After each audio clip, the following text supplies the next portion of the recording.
Close your eyes and imagine. Imagine yourself jobless, frightened, penniless. Your entire family relying on you to find any type of income. And you're not alone. Millions of others struggle along with you, wondering where all the prosperity of the past years have gone. This event is not of some fictional writing or screenplay, but of actual events between the years 1929 and 1941, a time known as the Great Depression. The entire world suffered as stocks plummeted, banks failed, and companies laid off workers by the millions.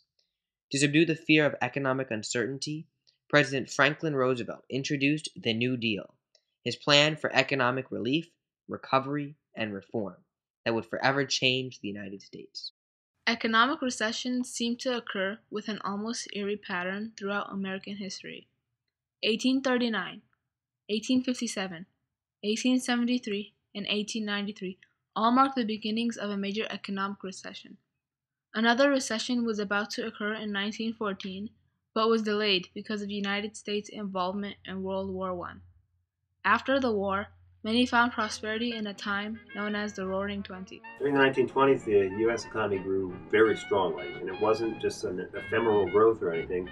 It was robust economic growth caused by big improvements in technology. And so when economists look at this, they kind of point to a couple of things that were really helping the economy grow. The first was the electrification, and then the other was the dissemination of the internal combustion engine, which went into cars, but also went into trucks, went into tractors, and so boosted productivity throughout the economy. Farmers, however, were hurting during the 1920s. During World War I, because of the war, a lot of other farming regions were out of commission, and so the price of all sorts of agricultural crops went way high. And farmers wanted to plant as much as they could. That led them into trouble later in the 1920s because during that period they borrowed a lot of money so they could buy more land, they borrowed money so they could buy tractors, those kinds of things. But then during the 1920s, agriculture in the rest of the world picked up, and so prices for agricultural products went way back down, and lots of these farmers were kind of left out on a limb. They borrowed a lot of money. It was very hard for them to pay all that money back now that the commodity prices were so low. Looking for reform, Franklin D. Roosevelt was elected in the 1932 presidential election, promising a New Deal for the American people. I pledge myself to a New Deal for the American people. After the 1929 stock market crash and massive flood of bank failures, Americans were left in fear. We lived with my mother's grandma and grandpa to help them out, and also it helped us out. And they raised vegetables, they had animals, and cows, horses. So they raised everything we ate. Their savings were lost. Their land had lost value, and all the prosperity of the 1920s had dissipated. Roosevelt's first priority was to end the stream of bank failures that had stripped many Americans of their life savings by imposing the Emergency Banking Act. He said, okay, all the banks in the United States are shut down. We're having this bank holiday. And those banks can't reopen until we're sure that they're sound.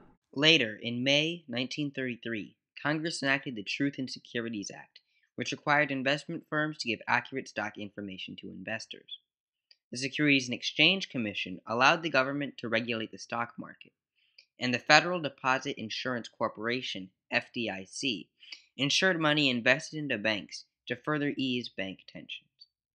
After securing the financial market, Roosevelt moved on to revive the farming economy with the Agricultural Adjustment Administration, AAA, in 1933. Essentially, what they did is they were trying to reduce the supply of agricultural commodities.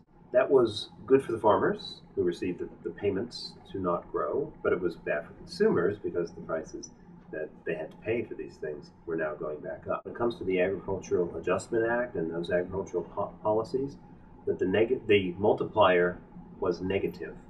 For every dollar that the government spent, the economy shrank. Because of these problems, the AAA was declared unconstitutional in 1939. However, the federal government had already demonstrated its ability to influence major sectors of the national economy. Back towards the cities, Congress enacted the National Industrial Recovery Act, which created the National Recovery Administration, or NRA.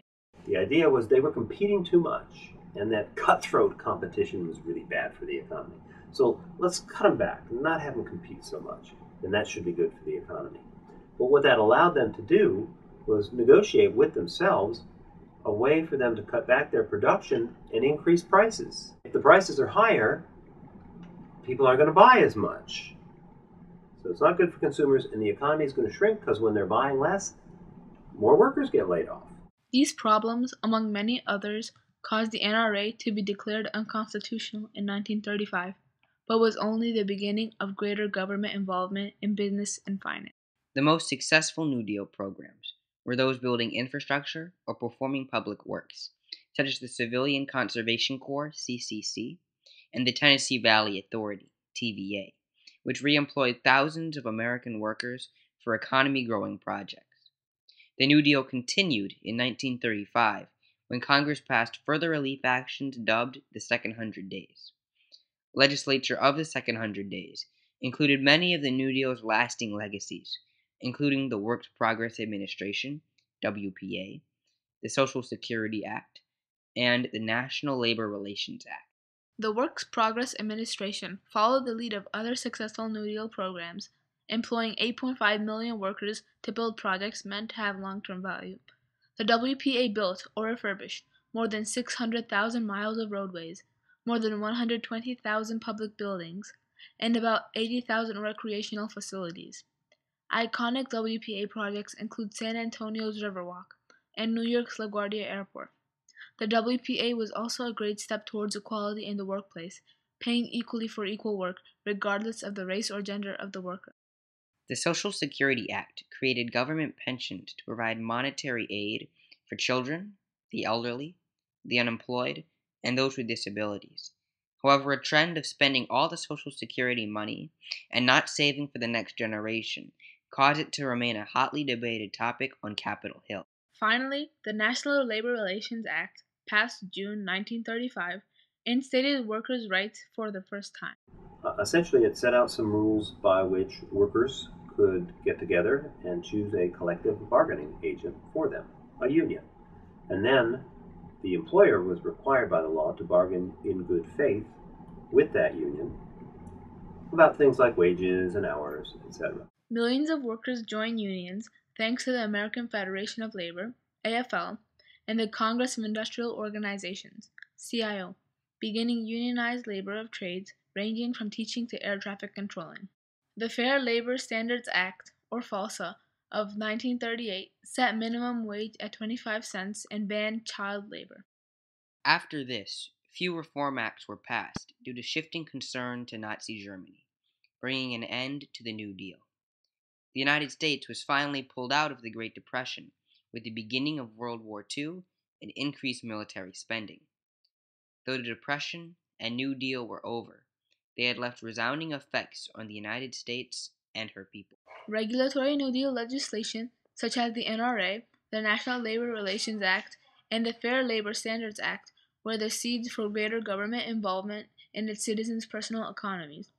Unionized labor, minimum wages, and child labor laws all find their beginnings from the New Deal. The New Deal reformed America in its time of desperation, introducing a larger government, new policies, a new labor force, and new infrastructure. The New Deal was a time of rebirth for the United States, reorganization of the federal government, and preparation for the rest of the 20th century.